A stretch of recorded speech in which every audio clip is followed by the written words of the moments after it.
Hello, and welcome to Getting to Good Enough, a podcast to help you let go of perfectionism so you can do more of what you love. I'm Shannon Wilkinson, a life coach in Portland, Oregon. I'm a recovering perfectionist who's getting better at good enough. And I'm Janine Adams, a certified professional organizer in St. Louis, Missouri, and I'm lucky enough to be naturally good at good enough. And today, we're talking about letting go of perfectionism on Zoom.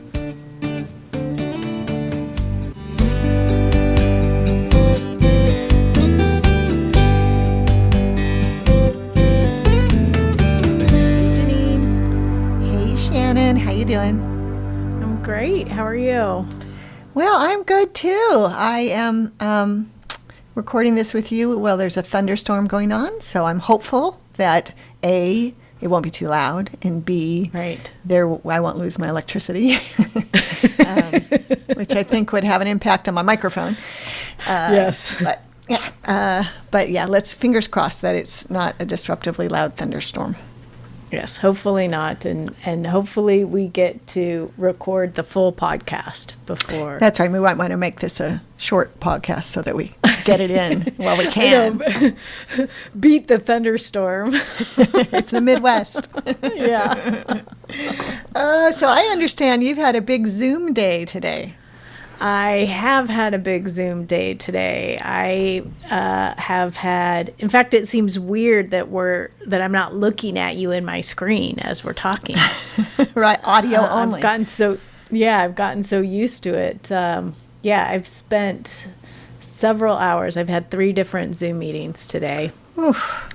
Yeah, it's a lot. It's a lot of Zoom. I have a Zoom it's like happy hour after this. Oh my with goodness. My NAPO St. Louis chapter.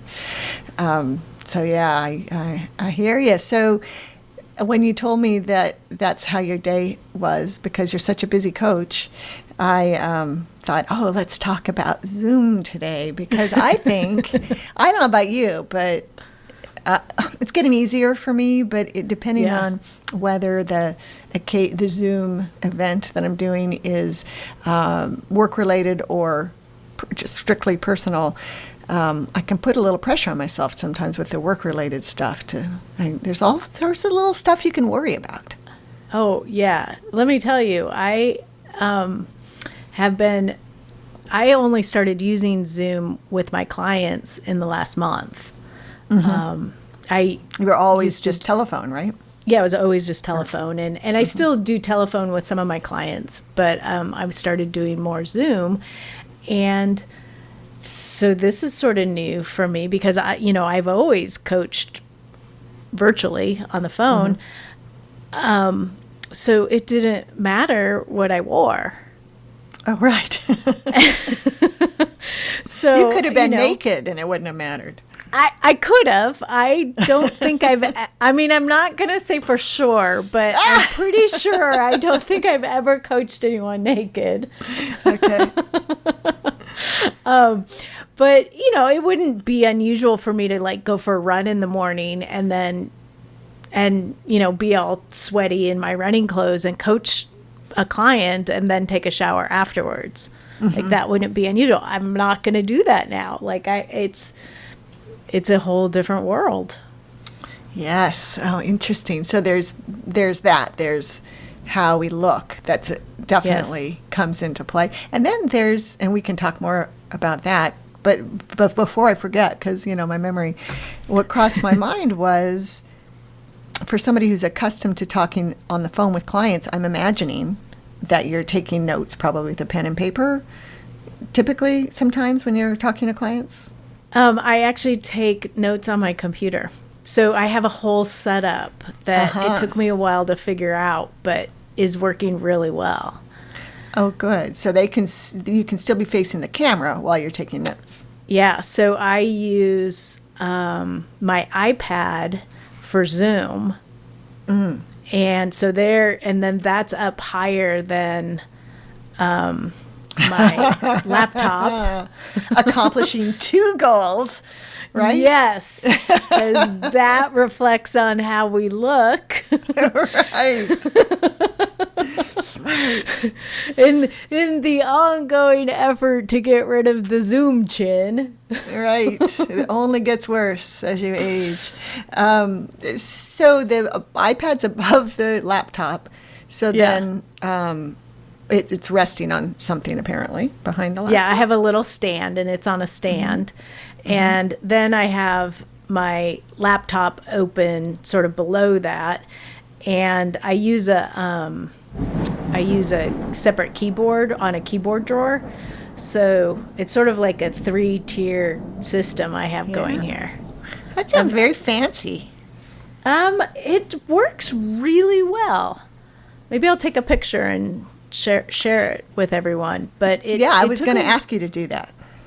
It took a little bit for me to figure it out, but I don't take a whole lot of notes, but it is helpful for me, even if I'm not going to go back at the notes, to just sort of write things down as we're going. And I keep an Evernote note for each client. Mm-hmm. And so I can just type into that, and I touch type so I don't have to look at the keyboard or anything. Mm-hmm. And I can do that on my computer while I'm talking with them on the iPad Zoom. Oh, that's excellent. Yeah, I'd love to see a picture. Right. And you could mount, what do they call those? What do they call those? Those lights that, like the circle lights? Uh-huh. Yeah. You could mount one of those behind your iPad, and then you'd be... Well, I did try putting a light behind it, but I'm so my eyes are so light sensitive. Oh, yeah. It doesn't work for me. In fact, this was the other thing we were just talking about. I have been spending so much time looking at screens, I broke down and got blue light filtering glasses. And they make your eyes happier. They do make my eyes happier. And you sent me a picture of yourself in them. They look good on you. Oh, thank you. Yeah.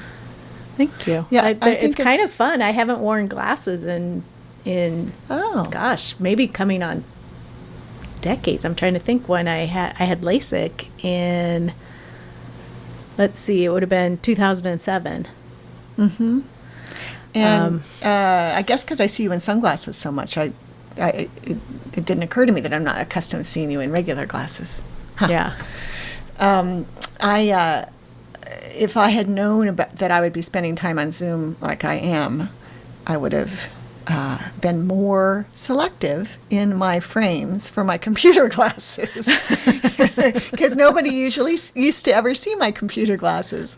So I didn't really. I ordered them from like $39glasses.com, and I have to buy progressive computer glasses. So I kind of cheaped out on the frames. Yeah.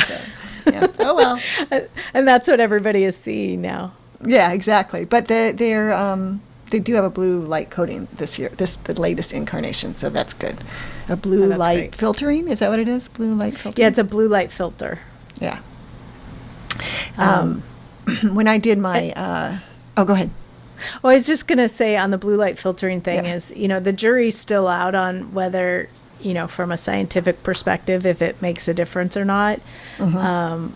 But I just got these 2 days ago, mm-hmm. and my eyes relaxed, and who knows, maybe it's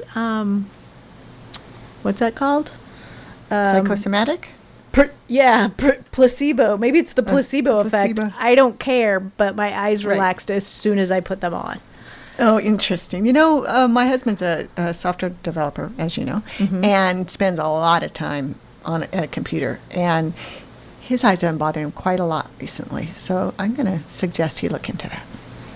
Yeah. He says they've been very dry. He feels like they've been very dry, and I don't know. They're probably strained.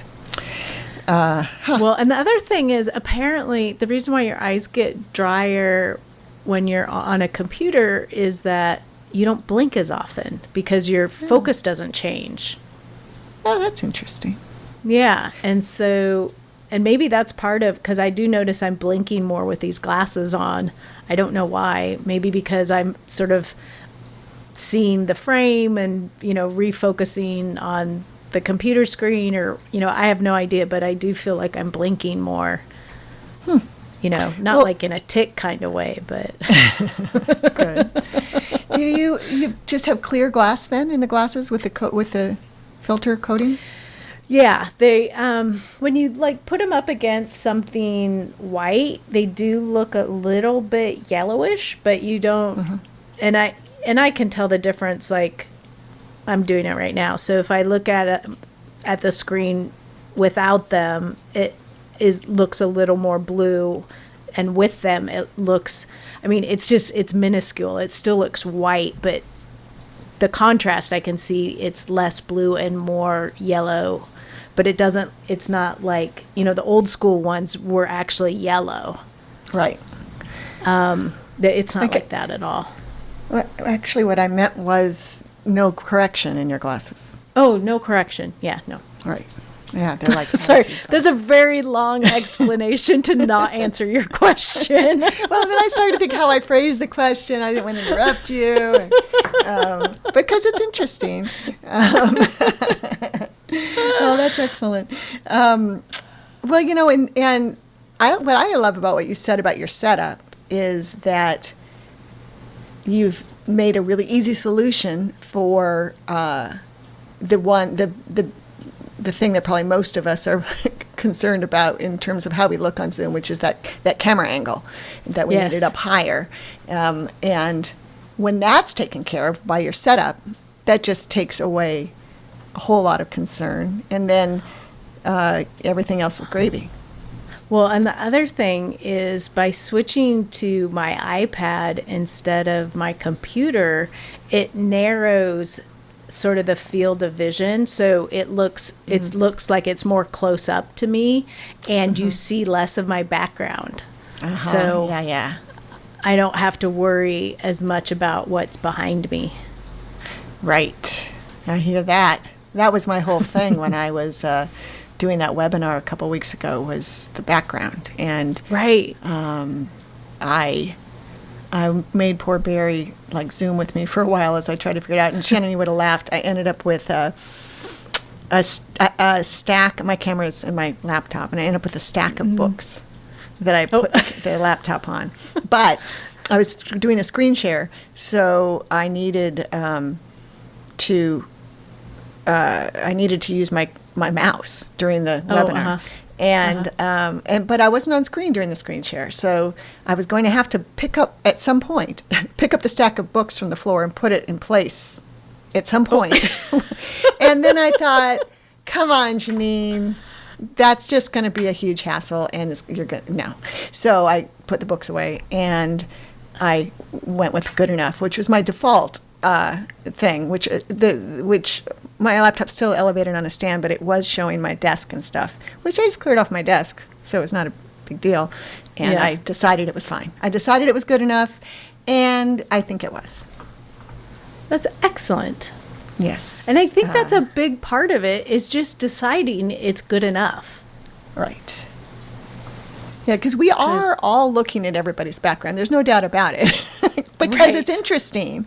And, my background has my Hamilton programs on my bulletin board behind me and this and that. I did, edit the bulletin board slightly. But if someone had a very keen eye, Shannon, they would have seen the strip of 4 photo booth photos of the two of us. That's on my bulletin board. I love those. Those are my favorite. Yeah, those are excellent. So anyway, I was glad, that really freed me up, making that decision for what felt like a big occasion with this webinar or, presentation with 140 strangers. So now when I'm talking, like tonight when I talk to my Naples St. Louis folks, not a presentation, but just in part of a group, I'm not even going to worry about it. Yeah. Heck, I might sit on the couch. I know, it's a different feeling. Like it doesn't make that big a difference, and that's probably a good thing to remember too, is that you can adjust what you're paying attention to based on your audience. Right. Yeah. Just like in it's that definition of perfectionism. A perfectionist is somebody who spends more time on a task than it merits. Right. So it merited not as much time as I spent on it with the webinar or with the presentation, but it doesn't merit much with chatting with buddies. It just made me think of the guy, the reporter for, I think, Good Morning America, who was doing a live piece from home, and he didn't realize that the camera took in the top parts of his legs. He thought it was from the waist up. And so he had on a suit jacket and a shirt and a pair of shorts, and you could see naked legs in the shot. Oh, and then he goofed it on it, right? Didn't he put it up on Twitter himself and try to... Yeah, diffuse. Right. And it was sort of like, I didn't realize that this would be the thing that would give me my 15 minutes. Bummer. I can think of 2 cat-related ones that I saw. One was, I saw John Oliver's, the one who, where I became aware of it on his show. A guy was... I think it was a local news guy was doing the news from home like they're doing now. And his cat was behind him, like on a windowsill, licking himself. Licking himself in the way that cats to lick themselves. Do. Right, exactly, with full exposure. Right. And then the other one, which I saw on, do you know that Twitter feed? Is it called We Rate Spaces? It's like the We Rate Dogs. Oh, right, yeah. But it's for people's backdrop. And it was this woman who's doing a Zoom thing, and in the background, her 2 cats are fighting. And you can see her twitching her head as she's trying to keep her focus. But apparently, Cleo photobombed or Zoom bombed Mike on his meeting this morning. Nice. And that only makes the meeting better. I know. He said everyone loved it. And he's trying to hold her up and putting her in front of the camera. And she loved it. She had a good time. And the only way I found out about it is he came out of his office and you're completely covered in cat hair. What have you been doing? Oh. That's hilarious. I thought you were in a meeting. Yeah. Right. Well, I'll put links to those things in the show notes just for people's amusement. But that's not the message. The message isn't that those things matter so much. But no. The message is that if they do matter, it doesn't matter. I mean, if they do happen, it doesn't matter. Right. Yeah. And that's the thing this is a great place to cut yourself slack and everybody else. We're all doing our best and everybody has different things at home that they wouldn't normally be dealing with, whether it's kids or pets or spouses or thunder, leaf blowers from the neighbors. Right. Yep. That's right. Yeah. So I don't know. It's a really good opportunity to practice good enough. Yes. And we get to do it so frequently that it's great, Yeah. Yeah, definitely. Anything else? I feel like there was one other part of that we wanted to talk about. I'm sure we'll think of it as soon as we finish. Yeah. Because I can't think of it. Me neither. But I think that's the gist of it was, there's sort of the technical side of things of, your setup and then not letting how you look or appear take up too much of your energy. Right. And having a setup that you can use over and over, and just knowing what that thing is so that it's easy to implement, whether it stays in place all the time or not. Yeah. I think is great. And I know I'm going to be interested in seeing the photo of your setup. Yeah. I will take a picture of it so that we can put it in the show notes. Terrific. All right. So we want to hear from you. What are your Zoom tips? How are you allowing yourself to be okay with good enough on Zoom and all of the other new things we're dealing with in this work from home world? You can let us know on Facebook or Instagram at Getting to Good Enough, or on Twitter at GTG Enough. And you can always, we love to get messages on our hotline at 413-424-GTGE. That's 4843. And then finally, we are, you can always head over to our website, gettingtogoodenough.com, and leave a comment in the show notes. And look at the picture Shannon set up. Oh, yeah. Yes, all the pictures and links will be there. So for now, this is Shannon Wilkinson in Portland, Oregon. And Janine Adams in St. Louis, Missouri. And we hope that good enough is getting easier for you.